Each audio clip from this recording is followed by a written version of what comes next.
Creating your own reality. Is it possible for me? I am Jennifer K. Hill, the Consciousness Architect, and I am here to tell you that it's not only possible, it's closer than you might think. Welcome to the show. Hello, friends, and welcome back to another episode of Regarding Consciousness. I am Jennifer K. Hill, and I'm very excited to speak with today's guest about her new book, The Illumination Code. I don't know about you, but I think we can all use a little bit more illumination in our lives and access to the quantum intuition that exists within each and every one of us. Today's guest, Kim Chestney, is the author of The Illumination Code, Radical Intuition, and the Psychic Workshop. As the founder of the Intuition Lab and the Create Festival, her work raises awareness about the importance of insight in the evolution of the individual and world consciousness. Working for nearly 20 years in the tech sector, Chesney has led initiatives with some of the top thought leaders, technology companies, and universities around the world. She lives in Pittsburgh, Pennsylvania, and you can find more about her at intuition-lab.com. Kim, it's a pleasure to have you here. What an interesting intersection of technology and spirituality. Tell us a little bit about how that came to be. Yeah, I'm happy to, and thanks for having me here.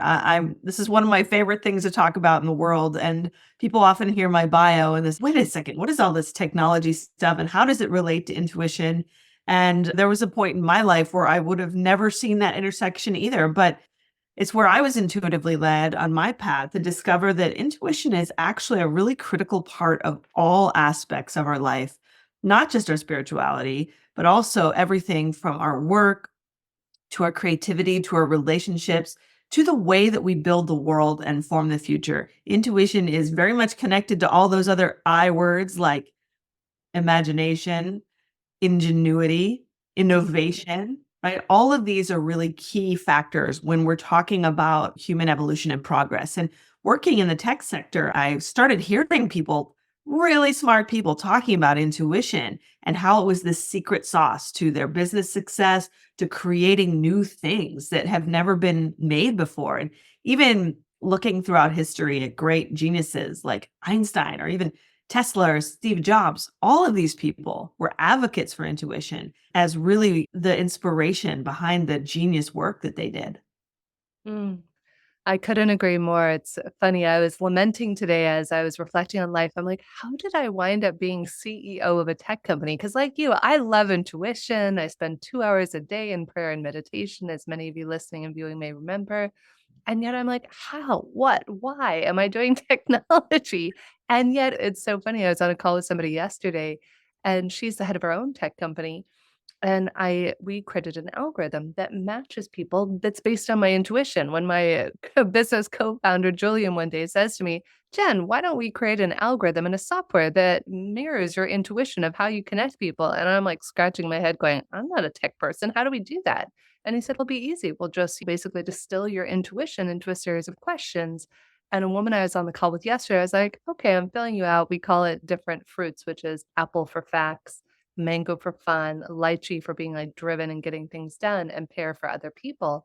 And I looked at her and I was like, "Yeah, I think you're going to be a high apple mango." And sure enough, like her results came in today and it was 100%. She's, "You nailed it." But that I was like, "Okay, Jules, mission accomplished. We achieved it." And to your point, you look at so many brilliant innovators and it all does come to that inner knowing, that not even understanding. Look at some of the greatest directors and filmmakers and authors of our time. How did they even fathom and imagine these products that would one day be a part of our life? Tell us, how does that happen? How does reality mesh with our intuition and then bring forth something entirely new?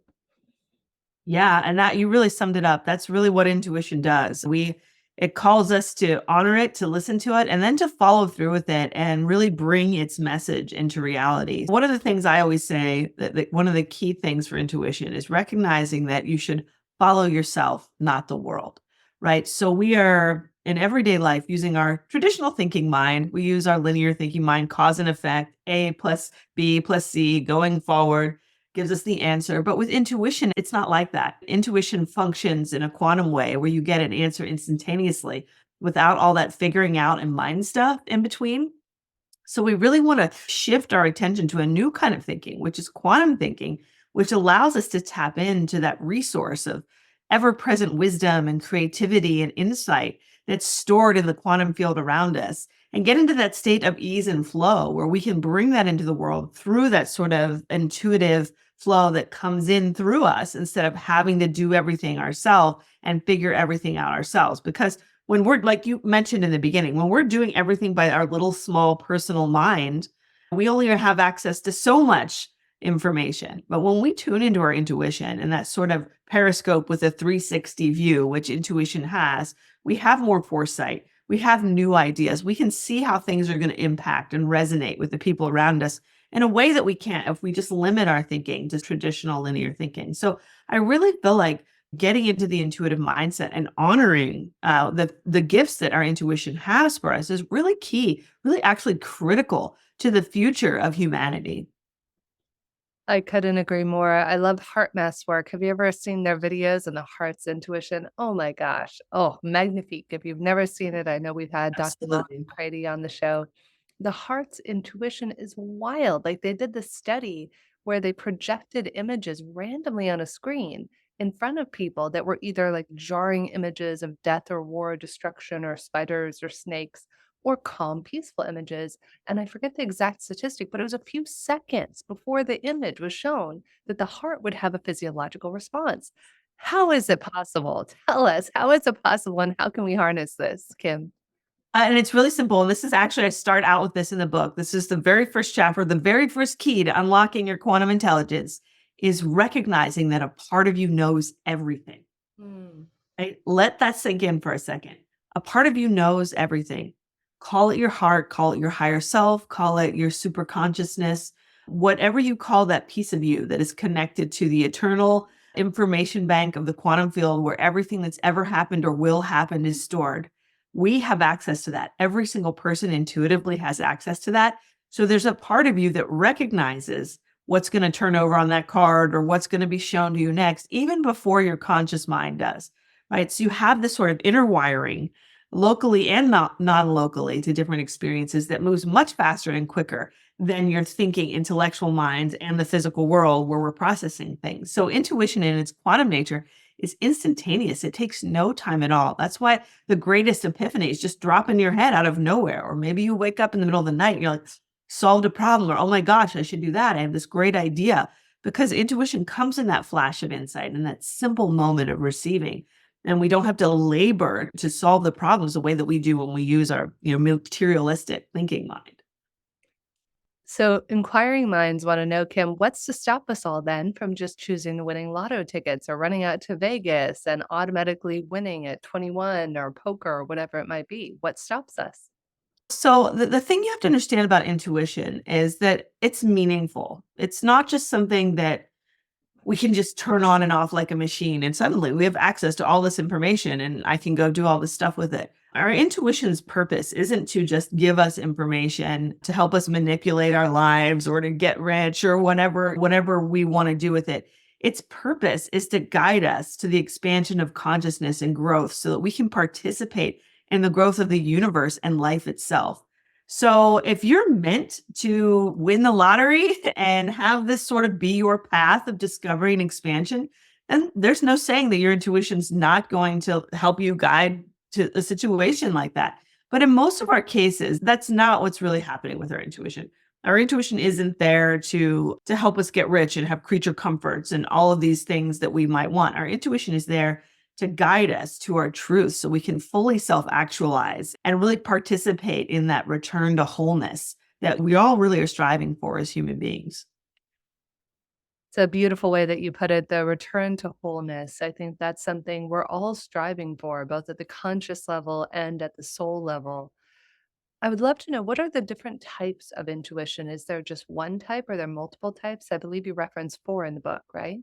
Yeah. So in my book, Radical Intuition, I really set out to understand intuition and the many different ways that we experience it. Because that was one of my questions. I've been studying and researching intuition my whole life. It's been over 30 years now that I've been passionately exploring this topic. And after Radical Intuition came out, people really starting to see magical things happen. Oh, so I can just know something? How do I just know something that I shouldn't be able to know? Something impossible? Or why do I have this gut feeling about something, right? So then you start to realize that people experience different in all intuition in all of these different ways. So I wanted to really understand what this landscape was and put a framework around it. Like, how do we make sense of all these different experiences that we have with our intuition? I really was working off of Carl Jung's model of the four-dimensional sort of aspects of the human consciousness, which are and being in existence was our body, our mind, our heart, and our spirit, right? So like the four elements, it's really the fundamental structure of living as a human being in our reality. So recognizing that we have these four dimension of beings, it made sense to start to look at intuition as really speaking to us through those four pathways. And when you break it down like that, it turns out it explains every different type of intuition that you could conceivably think of. So we have the intuition of the body, right? And that's how our body speaks to us every day intuitively, whether even the foods that we want to eat, everything from simple things like that to really gut feelings, or even our meta senses where we might smell something that's not there. Might be, we might have a phantom aroma that might be a sign from the universe or something, or whether you have a vision or you have a song play in your head. It's a message from the universe intuitively. There's so many ways that our bodies can speak to us with our intuition. But then there's also ways that our mind speaks to us through that inner knowingness, that guidance system. We just know the pathway ahead. We have a sense of what to do and what not to do. So it really informs our mind through our inner wisdom. Then we also have our heart callings, right? So that's the part of us that, going back to what we were just talking about, where we're connected with each other and with life through our passions and our emotive connections and these beautiful things that we're called to do to make our lives better, make the world better, to create and innovate and bring new things into the world. And then finally, we have our spiritual connection. And that's really the connection with the divine, the sacred, that our intuition is really the pipeline to and helps us to unite with each other in the world. So recognizing these sort of four main categories of intuition helps us understand the many different ways that our intuition can speak to us all the time. It's about tuning in. I get asked a lot of the time, how do people follow it? For me, I was on a breadcrumb trail of intuition after selling my first company in the legal recruiting space. I took a little bit of a sabbatical and I could work from anywhere in the world in 2020. It was one of the greatest blessings I'd ever had timing wise. And I found myself living in London and I was at the cusp, Kim, of how long I could legally be in London. And it was COVID and everywhere else in the world was shut down. And so one day I'm meditating and praying. I'm like, what do I do, universe? Where do I go? And without missing a beat, I hear Paris. And I'm scratching my head going, God, universe, I have a bone to pick with you. Paris is closed to Americans. In fact, the whole Schengen area is completely forbidden and there's no way for me to legally get in. And I just hear intuitively, don't worry, I'll sort it out for you. Just start to make your plans. And I'm like, I am down to 9 days left that I can legally be in London. I'm like, okay, I'm just going to go with the flow. So I was with my husband and our dog, and I was like, okay, let's say I was able to legally get into Paris. How would I get my dog there? Because we have a dog and you need a pet Mhm. passport. So I start looking into it. We can't fly, or at the time you couldn't fly animals out on planes. So that was out. And I was like, okay, the Eurorail. Nope, you couldn't take an animal on the Eurorail. There was one way that I could legally get my dog into Europe and Paris, and that was by driving a car through the English Channel Oh, with I knew you were going to say that. which happened to be Yep. the only legal way that Right. all Americans and every passport was welcome, and that's how I found myself living in Europe and Paris, and then again, similarly, shortly thereafter, I was living people say, like, "How did you wind up living in Lisbon, Portugal?"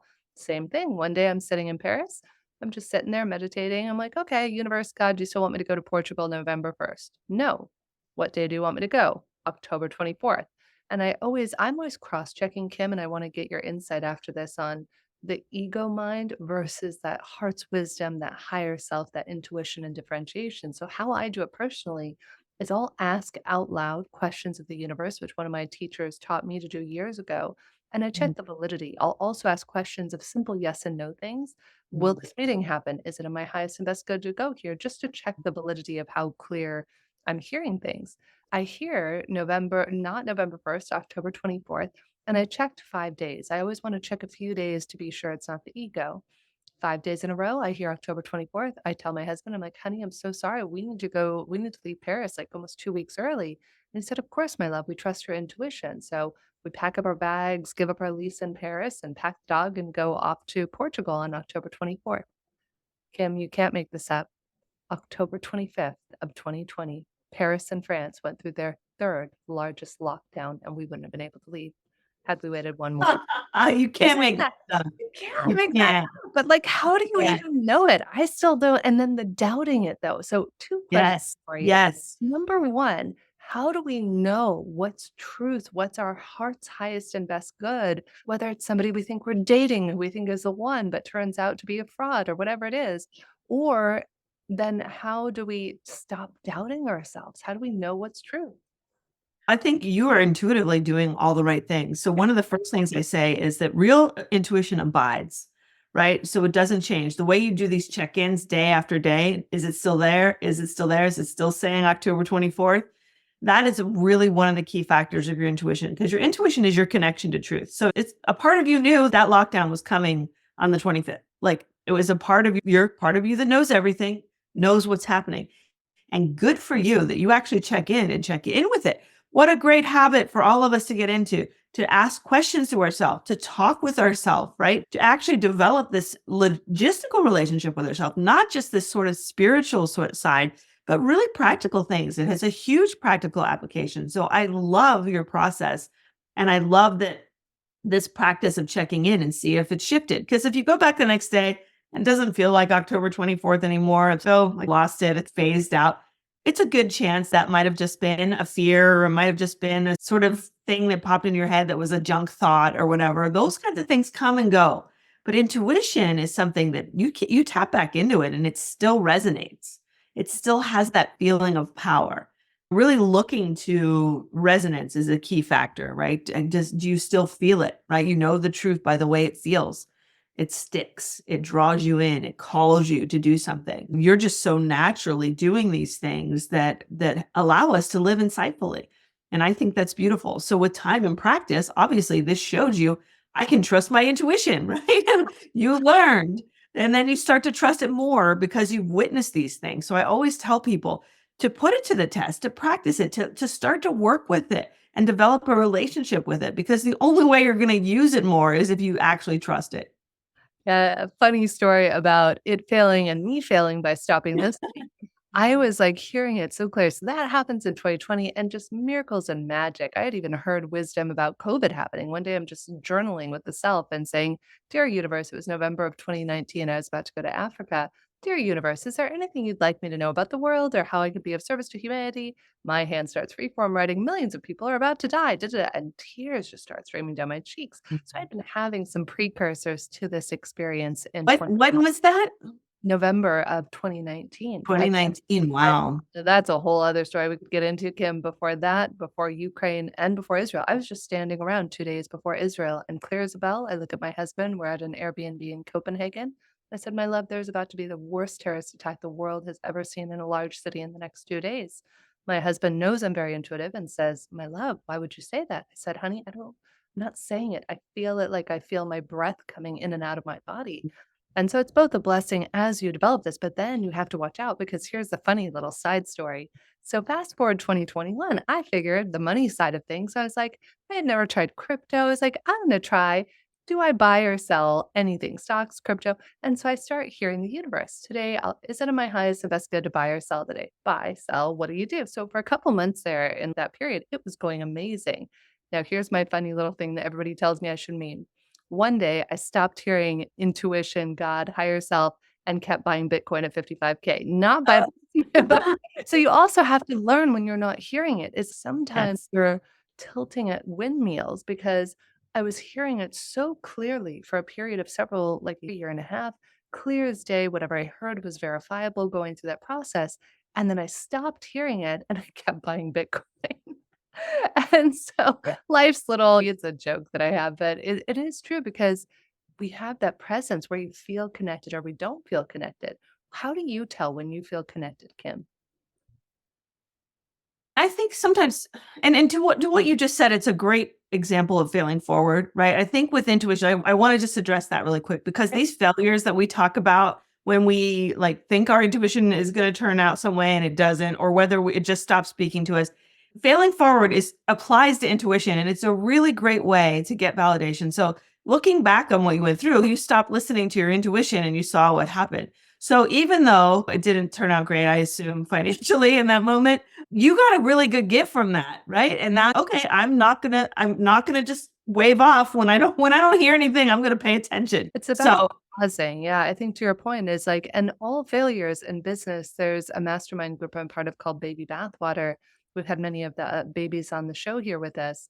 And in one of my favorite parts of the Baby Bathwater retreats we do is called Baby Fails, where you get mm, these entrepreneurs. I remember one friend of mine who runs a tech company. He literally shares in one of his fails, he had a $64 million error in a contract. wow. 64 million. It's most of us can't fathom making 64 million. And then you go, oops, I just lost 64 million because of a contract error. And but to your point, it's all about evolving. It's about going, okay, one of my favorite Kabbalistic quotes is around dumping depression. And it says, it's not about the falling. Some of us are destined to fall. Some of us are destined to make choices that cause us then to have to rebuild and grow. And it's that getting up again after we lose that connection to self, to God, to other, and evolving. Can we stand up again after we've had an epic fail, a $64 million fail, whatever that metaphor means for you? And can we stand up again? So, what do we do when we fall? And what do we do when we stop hearing that higher self? You're riding this wave, you're on this high, you're like, I got this. I can rule the world with this amazing new gift I found. And then you stop hearing it. And for me, it's like somebody pulled the rug out. And so that's why I was like grasping at it. What do we do when that happens? How do we rebuild that trust? Such a great question, and it really does come back to the idea that we all have a unique intuition. The way that you experience intuition is different from the way I do, and this person and that person. So one of my challenges with teaching intuition is really helping people to tap into their own unique way of using intuition. One of the things that I've learned, regardless of the different way, whether you're a physical intuitive or whether things or whatever your sort of specialty of intuition is, that there's always going to be times when it's not there. And it's happened to everyone. And it's not really a sign of anything wrong with you or that you're doing anything wrong in your life. But there are times when we don't tune into it. And there's a number of reasons why that can happen. We can just get too busy. Part of it is if we get too busy, we get distracted with work, we're in our head too much and it shuts down our intuition. So I always tell people to put white space on your calendar like it's your job. Like really, we don't honor white space enough. We don't spend enough time in that stillness, openness, aimless creative zone that allows our insight to flow in. So being connected in that way, again, that stillness is really a portal for our intuition and that those illuminating codes of the universe to drop in and guide us. So I always tell people if you're having that kind of issue where your intuition stops speaking to you, it could be that in some way we're not listening.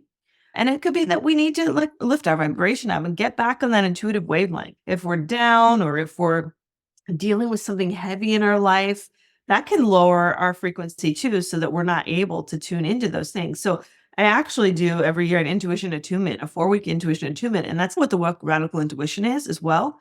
Helps you to open up all those pathways and get back into the intuitive zone and ignite the creativity and get the flow going, because it happens from time to time that we get shut down. But your intuition will always be there in small ways. Even if you're totally in a rut and you're not feeling it and you don't know what can I do to turn this back on, just listen for the very small things, just this little tiny next step. Your intuition will be there just to help you take that next step forward, if nothing else, even if it's just that little thing to go for a walk today so that we can open up that mind and let some more intuition in, or maybe just that little thing, oh, take a little class. You need to get out of your comfort zone a little bit, try something new. So if nothing else, just listen for that still small voice to tell you that tiny next step. And eventually you'll get back into that flow and get where you need to be going. Yeah, I think it's about being compassionate with ourselves, Kim, as we go through that process. I know for myself, and I can only speak for myself, if I haven't slept well enough, if I haven't Yes. drank enough water, if I've been pouring a lot of like food, anything in my system, if I've drank, although interestingly, I did have a funny experience one time being hungover in the south of France, which was the most profound meditation ever. And I think it's because I was so surrendered. How you're like, your brain's not functioning, and I'm sitting there meditating, and next thing I hit everything, nothing. So there is something to be said sometimes for having I think some of that is brainwave related. So when we think about brainwaves and the state that we're in naturally, that sort of beta brain state where we're just like thinking and concentrating, that's a state that's really hard for our intuition to get through because our ego minds are just dominating that space. And they're like, no, no intuition here. But when you fall asleep, when you're tired, when you get into that sort of those lower relaxed states of theta, even if you're like hungover and sleepy, your mind's not totally turned on, right? So I think your intuition takes advantage of it. Like, all right, we're going to jump in here because the mind's still groggy. Yeah, you're so right. It's absolutely true that those moments where we're not at our sharpest, and that's why I didn't mention this earlier, though, for me, when I really tap into my intuition and talk out loud, and then I write down the questions I ask in advance that I know I want to get answers to, and I write the answers, I always do that immediately following probably a half hour at least of meditation and some heart focused breathing and inner child work. So I'm already deeply connected, and the noise level is quieter. And on that note, another fun little tidbit I love to offer people, I learned this a few years ago, is to turn off your cell phone sometimes. Say you find yourself at a city. Yes. I have had some of the greatest miracles, and God bless my husband, who's like a champ with like just going on these intuitive journeys. We met most of our best friends in Lisbon when we first moved here. Because one Saturday I said, honey, let's turn off our phones and let's just see where intuition takes us. And he just followed me. I was like, go right, go left. We had just moved to Lisbon. We didn't even know the city or know the maps. Sit down at the first restaurant we find, and I meet one of my dearest friends I've now had for 4 years. Continue meandering down the path, phones are still turned off. Wind up getting invited to go to this pop-up restaurant later in the week that we wouldn't have known. It wasn't a restaurant at the time. It was COVID. Everything was shut down. Google it, go to that restaurant. The chef becomes one of our dearest friends who introduces us to all the rest of our dearest friends. So to go on these little intuitive adventures, I like to think of them as, because when we turn off our phone and that noise and spend time in stillness, then the path just becomes illuminated before us, just like your book, The Illumination Code, says. I love that. Okay, I just want to say I think everyone should do that. I think that is such a fantastic idea. And I've done stuff like that naturally, but it never occurred to me just to turn off your phone and just stop relying on that brain a little bit and just tune into your intuition and see where it leads you. That is such a wonderful practice. And I think that's something that you could almost integrate into your life as a ritual. Okay, so we want to meet some people. We're going to, once a month, we're going to go out and we're not going to premeditate anything. We're not going to plan anything. We're just going to see where life leads us and see how the magic happens. I think that's a fantastic practice. And I'll throw in one little safeguarding for you. I call it the anti-jerk prayer. Sometimes I use another word. And I say this every day that I hope I also Going. I also fine tune this though because I find it helps just to draw the right people every day without fail. One of the last things I do after I've gone through the intuitive process is I say, universe, whatever you want to call it, source, please remove anything or anyone who is not in my highest and best good, Yes. and give me the wisdom to know what's happening for my good while drawing the right people and resources towards you. Say that before you go on this illuminating adventure. And I Yes. swear, it's like miraculous people will literally fall from the sky into your lap. I love that. Please catch I them. love that. I say you turn your umbrella upside down so you can catch all the miracles. I love that so much. Yes. And just want to radiate that high vibration energy and then put that intention out for that alignment. So that's what you attract as you're following your intuition.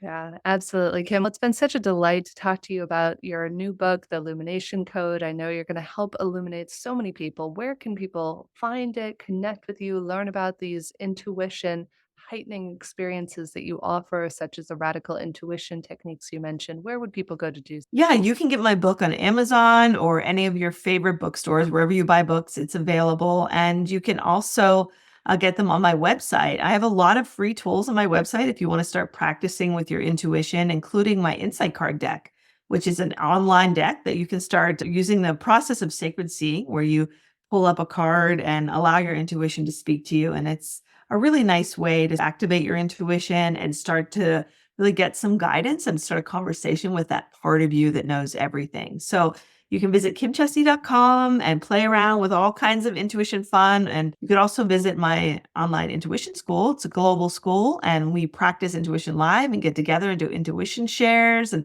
practice intuition development. So it's a lot of fun. And that website is intuition-lab.com. Thank you so much, Kim. Any closing thoughts you have for our listeners or viewers? Anything I didn't ask you that you'd love to leave people with? Yeah, I just always like to remind people that intuition is such a sacred part of being human and really encourage people to overlook a lot of the social conditioning that we've had about intuition and see it with new eyes. Part of what I'm trying to do is reimagine intuition as something really more like what it really is, which is something that was designed to help us expand and grow and live our full potential as human beings. Give it a chance, go out there. Don't take it from me. Go out. The book is full of exercises and practices so you can experience this stuff yourself, just like the exercise we're talking about, the fun things that you do. There's more stuff like that. So you can personally witness the magic. And it really opens up a whole world of wonder and excitement. And that really, I think we could use a little more of in this world today. Mm, Beautiful. Thank you so much, Kim. And I invite any of you out there, if you want to gain a little wisdom and insight about yourself, you can try our intuitive matching tool that we designed at optimatch.app/survey and get your free report there. And I invite us all to connect to and utilize our intuitive navigation system. I just coined that. It's you can use it, Kim. Our intuitive navigation system, our INS. And yeah, exactly. So let's go out there, let's utilize it, and let's create magic and miracles and be open to them. Put down our phones, turn off our devices. Let's reconnect to ourselves, to one another, and our purpose. Thank you for being here with us.